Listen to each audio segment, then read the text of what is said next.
A very happy Autism Awareness Day to you. The reason I'm wearing blue today is because blue is the color that signifies autism, and it's a color that is generally associated with calm, and that's one reason why it was actually chosen. Okay, I'm Sony Gill from Bethany Society, and I've been working in the area of neurodevelopmental disabilities for the past 30 odd years. And I've worked with a lot of children who have autism for this time. And I realized that one thing is very true when they say that when you have seen one child with autism, you have seen just one child with autism. Because each and every child with autism is so different from the other. And with this, we can actually talk about the autism spectrum. Very often people think that autism spectrum means that from a very mild, the whole range, to a very severe degree of autism. However, that's not true. What is true is that there are various aspects that we often see in autism, one of them being language, another socializing, and social reciprocity, the give and take of relationships.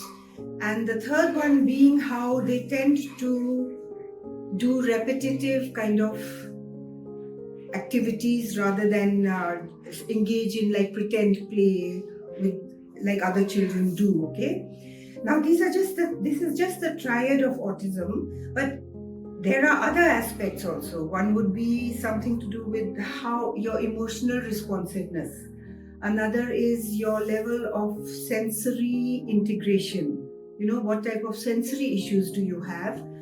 And another is cognitive aspects, your attention span. Another is motor things. Are you overactive? Are you underactive? So all these different aspects, when we look at each child, for example, if you look at the ISA, which is a way to assess the degree of autism in a child, it's an Indian scale. Then we kind of get these 6 tangents, okay? And in each one, different children will be either have very mild problems or no problem at all, or very severe problems. And that kind of graph that you get of these 6 dimensions is actually what is the spectrum, okay? And it is often shown as the colors of the rainbow, the actual spectrum.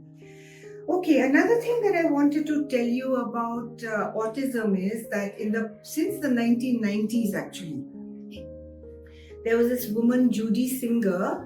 She was a sociologist, and she coined this term neurodiversity, where they talk about how all brains don't function the same way. Generally, the typical brain functions in predictable ways.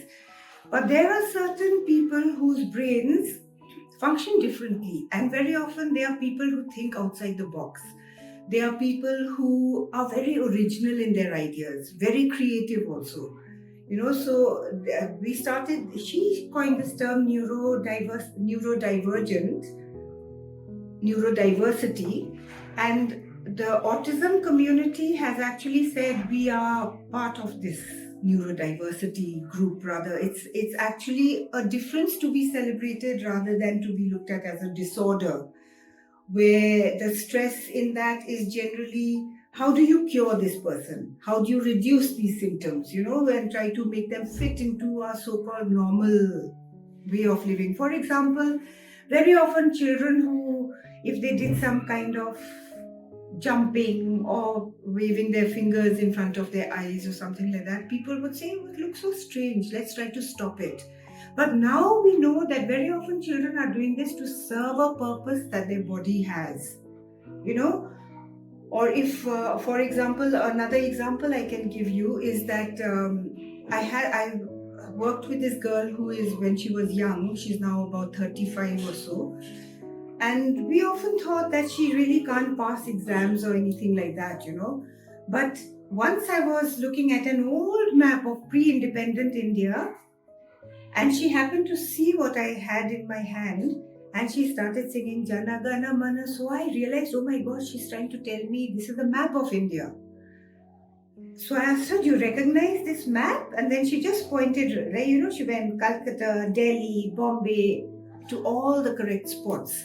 Without they were not even written on the map. So this is a thing about divergence. So what I want to basically tell you is that we tend to have stereotypes. We say, okay, children with autism do these strange things. We must try to reduce them.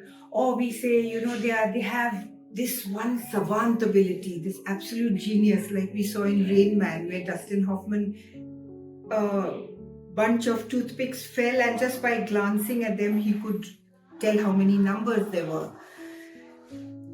Just remember this, that each person who is in this autism spectrum is totally unique and different. So stereotypes just don't work.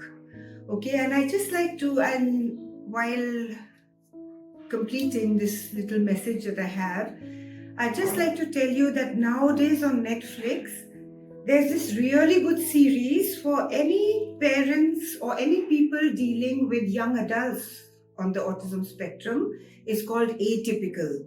You'll get a lot of ideas about how they really experience life, the challenges of transitioning into adulthood, the desire for independence, the desire to follow a dream, just like anyone else, and how we can actually support it.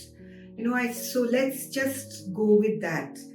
And I'd like to end by saying the Autism Society of America has recently said actually World Autism Awareness Day now should be converted to World Autism Acceptance Day, where we really learn to include people with autism in our day-to-day lives. And with that, I'd like to wish you all again and all the very best to all my friends out there. Thank you.